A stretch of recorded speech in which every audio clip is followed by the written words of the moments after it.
O próximo tema que iremos estudar em olericultura geral será sobre o manejo da irrigação, onde vamos ver a importância da irrigação para as culturas oleráceas, as noções básicas de irrigação na olericultura e os principais tipos de irrigação, com suas características, o planejamento, equipamentos necessários, o manejo e as vantagens e desvantagens de cada tipo.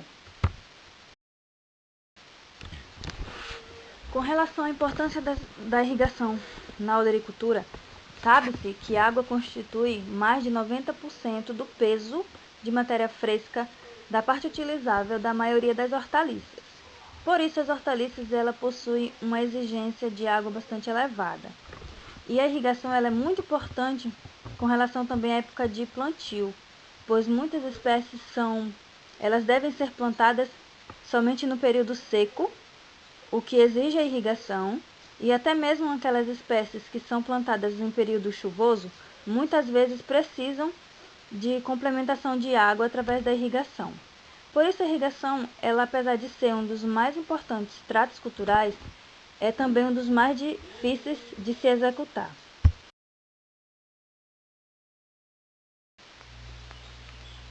Agora vamos ver algumas noções básicas sobre irrigação e entender alguns conceitos importantes. Um deles é o teor de água útil do solo, que corresponde ao teor de água aproveitável pelo sistema radicular, que varia de 0 a 100. Sendo que o teor de água, quando está em 0%, não significa que o solo está seco, mas que o teor de água está muito baixo e não está disponível para as raízes, por estar muito aderido às partículas do solo. E quando o teor de água atinge 100%, que é o teor máximo que o solo pode comportar, quer dizer que esse solo atingiu a sua capacidade de campo. E quando se irriga uma cultura, o solo deve atingir 100% de teor de água na região onde há a maior concentração das raízes. O teor de água útil do solo junto às raízes varia com a espécie e com o estágio de desenvolvimento da planta, mas, como regra geral, deve ser mantido entre 70% e 100%, para maximizar a produtividade e a qualidade do produto a ser obtido. No caso das hortaliças herbáceas, por elas serem as mais exigentes em água, esse teor de água deve ser mantido próximo a 100%. Isso durante todo o ciclo da cultura, inclusive durante a colheita. Em ordem de exigência em água, as hortaliças fruto estão em segundo lugar, e a deficiência de água compromete a produção dessas hortaliças, principalmente em dois períodos que são considerados mais críticos, que é o início do período vegetativo e o período de floração e frutificação. No caso de espécies de produção contínuas de fruto, como o caso das solanáceas frutos, um teor de água próximo a 100% deve ser mantido também durante a colheita. E em outras, como a maioria das cucurbitáceas, exigem teores de água mais baixos na fase do amadurecimento dos frutos, pois há uma influência na qualidade do produto. As hortaliças tuberosas são as menos exigentes em água, e mesmo assim os teores de água devem ser mantidos elevados, entre 70% e 90%, no período de desenvolvimento vegetativo e de formação das partes tuberosas comestíveis. E o teor de água deve ser mantido baixo no estágio final da cultura. Excessos hídricos do solo também são prejudiciais, e em terrenos de drenagem insuficiente, o teor de água ultrapassa 100% na zona de maior concentração das raízes. Isso pode ocasionar a morte das plantas por deficiência de arejamento e também pode provocar anomalias de origem fisiológicas. A deficiência de água também pode causar essas anomalias. E também aumenta a incidência de doenças do solo causadas por fungos e bactérias. Outro aspecto muito importante da irrigação é a questão da racionalização de água. A irrigação deve suprir as necessidades das plantas na medida justa, deve contribuir para maximizar os efeitos favoráveis e minimizar os custos. E a racionalização é muito importante na questão de evitar o desperdício de água, que é um aspecto muito importante, principalmente nos dias de hoje. Sobre os métodos de irrigação, vamos ver 3. O de irrigação por suco, o de irrigação por aspersão e o de irrigação por gotejamento. Vamos iniciar pelo de irrigação por suco. Para um bom planejamento da irrigação, é desejável dispor de uma planta plana e altimétrica da propriedade ou do terreno a ser irrigado, onde o trabalho será feito em cima dessa planta.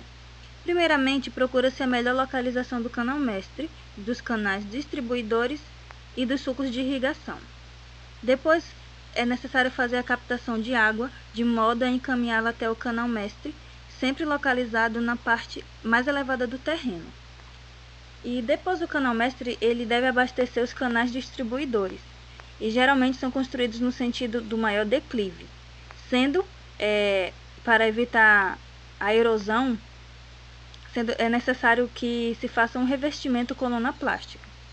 E finalmente a água é encaminhada até os sucos de irrigação, que são localizados próximos às fileiras de plantas ou entre elas. E aqui está uma ilustração de como funciona a irrigação por sucos. Aqui nessa linha vermelha está o canal mestre, a água sai dele em direção aos canais de distribuição, esses que estão em azul. E daí a água é encaminhada para os sucos de irrigação, que são essas linhas verdes. Para encaminhar a água dos canais para os sucos, existem duas soluções práticas. Uns tubos plásticos flexíveis, chamados de sifões, e os tubos rígidos. E esta imagem mostra a utilização de sifão e lona plástica na irrigação por sucos em tomate tutorado. Os sucos de irrigação podem apresentar declividades de 0,3 até 1% e uma queda de 5 centímetros a cada 10 metros, ou seja, uma declividade de 0,5%, tem funcionado bem em várias situações. Esses sucos vão conduzir água por entre as fileiras da cultura e devem ser mais largos do que profundos. O comprimento vai variar de acordo com o solo, podendo atingir 100 metros em solos de textura média ou com topografia favorável.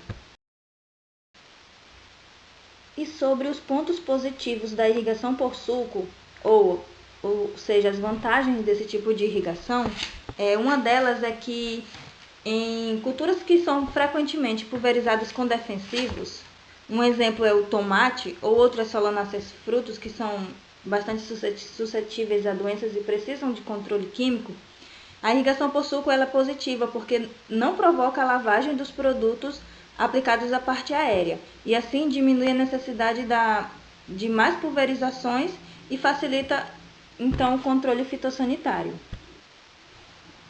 E outra vantagem, principalmente para os pequenos olericultores, é a questão de que esse tipo de irrigação não precisa de motobombas nem gasto com combustível ou eletricidade.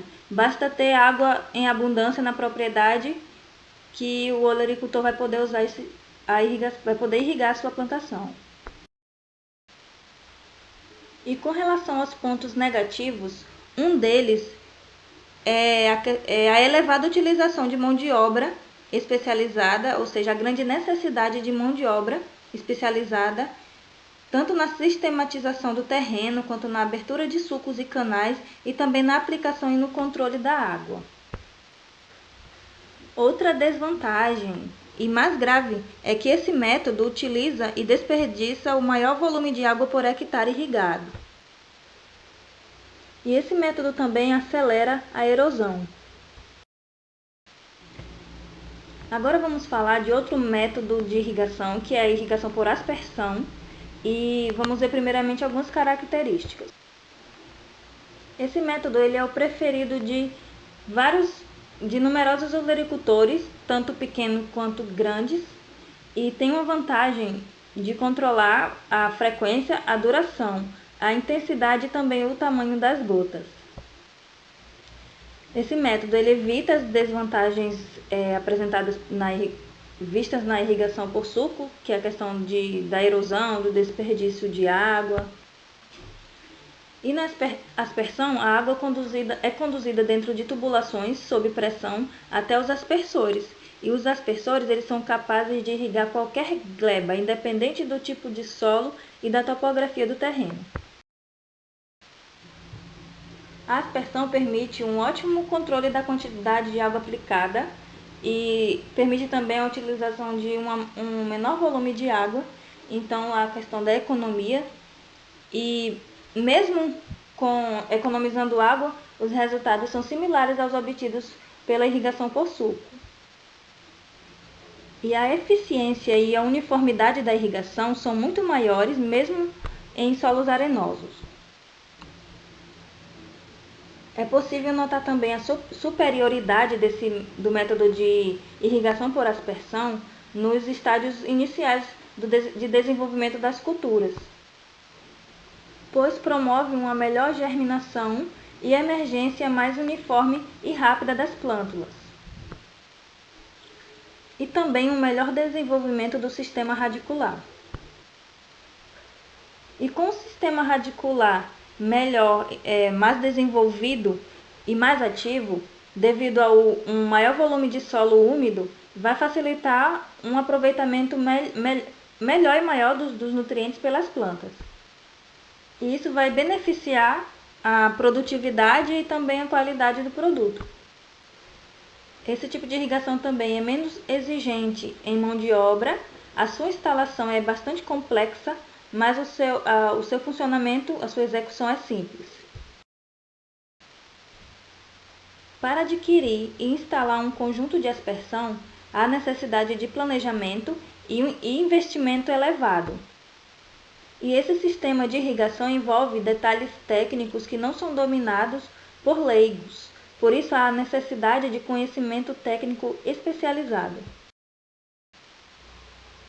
Com relação aos equipamentos, o olericultor ele pode optar por um conjunto inteiramente móvel, composto por bomba, que é montada sobre uma carreta, tubos, válvulas e aspersores. Outra opção é o canhão hidráulico, que é um aspersor gigante que funciona sob uma pressão mais elevada e irriga uma área muito maior. E também tem os sistemas automáticos de aspersão, como, por exemplo, o canhão autopropelido e o pivô central, que vem sendo utilizado por grandes olericultores.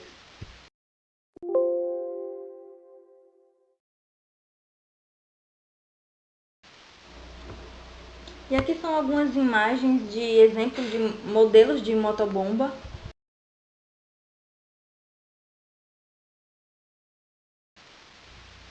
Aqui é um sistema automático de aspersão do tipo canhão autopropelido. E aqui temos um pivô central. Com relação ao manejo da irrigação por aspersão, sobre a frequência da irrigação, esta depende de vários fatores relacionados à espécie e também às características climáticas de cada região. A duração da rega e o volume de água aplicado em cada irrigação deve possibilitar que a zona de maior concentração das raízes atinja 100% de água útil, ou seja, a capacidade de campo. Dessa forma, em cada faixa do terreno a ser irrigada, deve-se controlar o tempo de irrigação e o volume de água. E isso vai evitar perdas de água e, para facilitar, é vantajoso o uso de tubulação portátil para que se possam desmontar a linha e transportar o equipamento para a faixa seguinte do terreno que será irrigado. Com relação ao horário de irrigação, é mais viável irrigar desde o crepúsculo até o amanhecer, porque há um melhor aproveitamento da água aplicada e devido à ausência de luz solar e de ventos quentes. A irrigação por aspersão possui alguns pontos negativos, como a lavagem dos defensivos aplicados através da pulverização na parte aérea, o que dificulta o controle fitossanitário, e também há uma criação de um microclima úmido que é propício a doenças fúngicas. E agora vamos ver um pouco do método de irrigação por gotejamento, que consiste em aplicar água gota a gota diretamente na área de maior concentração de raízes. A água é conduzida sob pequena pressão dentro de tubulações plásticas flexíveis, providas ou de simples perfurações ou de gotejadores. O princípio básico da irrigação por gotejamento é fornecer água diretamente ao sistema radicular e na quantidade próxima à necessidade de consumo da planta. A irrigação por gotejamento é o método mais racional para as culturas com espaçamento entre fileiras maiores, como por exemplo o melão e a melancia, pois evita alguns problemas como o favorecimento do desenvolvimento de plantas invasoras e também a questão de umidade excessiva no fruto. Em tomate tutorado, também é um método vantajoso, pois ele não lava os defensivos aplicados na folha e também não provoca erosão como na irrigação por suco. Pesquisas mostraram que a irrigação por gotejamento também tem eficiência nas culturas da cenoura, do alface e do repolho. E também tem sido utilizado com eficiência em culturas conduzidas em casa de vegetação.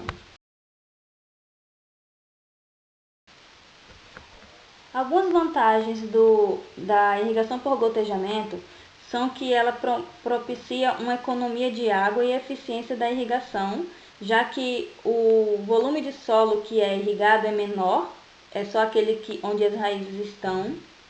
Também contribui para o controle de plantas invasoras, já que não é todo o solo que é irrigado, então há uma diminuição no desenvolvimento das plantas invasoras.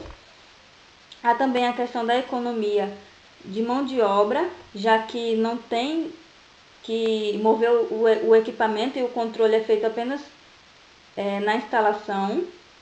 Auxilia também na questão da fertirrigação e promove a eficiência no aproveitamento dos nutrientes aplicados. Também a questão da conservação do solo, que é muito importante, pois esse sistema de irrigação ajuda a prevenir o escorrimento superficial da água aplicada, evitando assim a lixiviação de nutrientes para as camadas mais profundas. Além disso, outro aspecto importante é que favorece o desenvolvimento das culturas em todas as etapas e isso torna mais precoce, inclusive pode até antecipar a colheita. Há um aumento também da produtividade em diversas culturas, quando se compara com os demais métodos de irrigação.